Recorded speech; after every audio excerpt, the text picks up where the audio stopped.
Good morning, students. In our last class, we have done up to geostationary satellites. That means almost we have come to the end of this chapter of gravitation. Today, I am discussing this last topic of this gravitation, that is total energy and binding energy of a satellite. Okay, total energy. Let us first understand the situation. Let us consider a planet whose mass is capital M. Okay. A satellite whose mass is small m is revolving around the planet, as we have seen before also at the time of discussion of the orbital velocity. The satellite is revolving in a particular orbit having orbital radius smaller. Capital M is the mass of the planet, small m is the mass of the satellite, orbital radius is smaller. Okay, it's clear. Now, what I want to find out first, I want to find out, if I am asked, what should be the total energy of this revolving satellite. Let us try to understand what should be the total energy of this revolving satellite. If it is asked to us, then what we shall do? Okay. In that case, obviously, the total energy capital E should be equal to the kinetic energy plus potential energy. Obviously, let us say kinetic energy is capital K and potential energy is U. Okay. So, obviously, potential energy means definitely gravitational potential energy. U should be minus G capital M into small m by R. I hope all of you are remembering. We have already discussed. In between this planet and the satellite, what should be the gravitational potential energy? That should be capital U, must be minus G capital M into small m by small r. And now I want to find out the potential energy. I want to find out the kinetic energy. I remind you, when this satellite is revolving around this planet, then what happens? The gravitational force which is acting on this satellite, that will provide necessary centripetal force.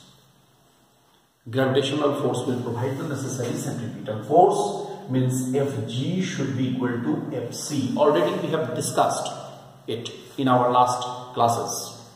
So what is the gravitational force? G into capital M into small m divided by R square. What should be the centripetal force? M into V square divided by R. That means this much we are getting. So one R will be cancelled. So what is the value of mv square?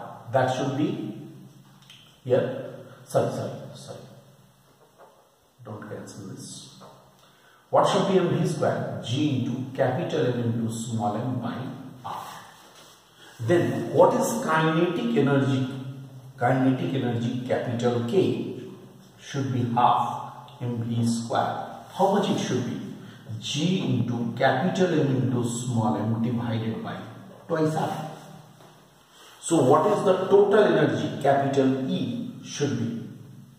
Look, capital E, total energy capital E should be equal to, as usual, K plus U. That should be G into capital M into small m by twice R plus minus G capital M into small m divided by R.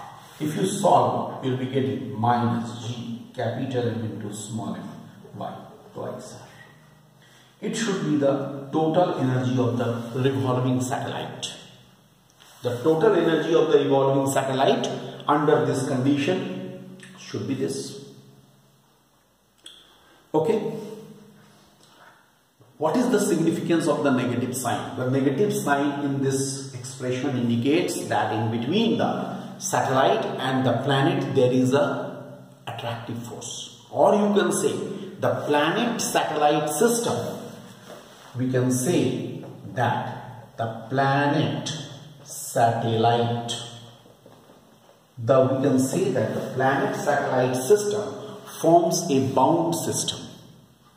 The planet satellite system is forming a bound system. They are bound with each other with the attractive force.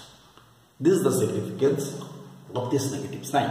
So E is equal to minus G capital M into small m divided by twice R.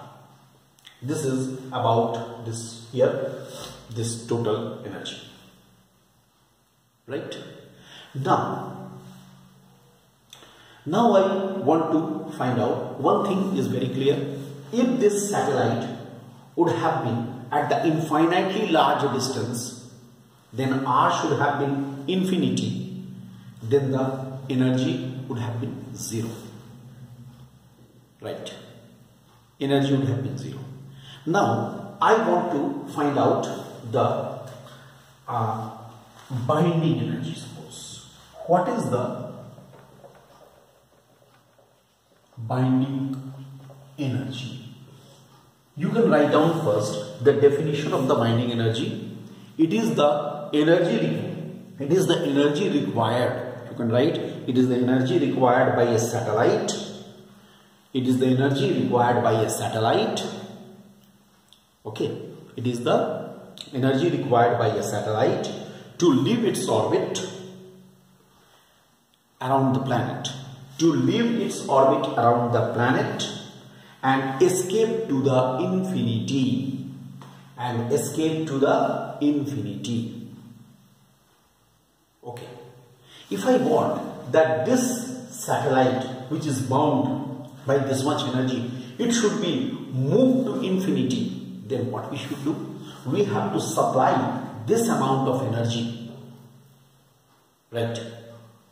So that it will be moved out. It will be separated out from here and moved to infinity. That means, what should be the binding energy? The binding energy should be equal to plus G capital M into small m by twice R. This is the attractive force. We have to give in opposite direction that much amount of the energy so that it will leave its orbit and move to infinity. This is the concept. With this it will move to the infinity. So binding energy must be this much. Alright. This is the total energy of this satellite which is bound to it. If I consider this radius is R and this height as h, as we have discussed previously also. So we can write for small r is equal to capital R plus h. E should be equal to how much? Minus G capital M into small m by R plus h, isn't it? Under this condition. And if the satellite is revolving very close to the earth, we can say for the satellite revolving very close to the planet, h should be very small as compared to r. That means small h can be neglected. In that case, E should be equal to minus G capital M into small m by r only. This is a special case. This is a general case. Right. So, I think this is all about this chapter of gravitation. With this, our chapter of gravitation, as far as the theory part is concerned, that is over. After this, numericals, and only one chapter is remaining in the first part of this book, that is the system of particles. particles and rigid bodies. Alright, so this is the end of this gravitation chapter. Thank you.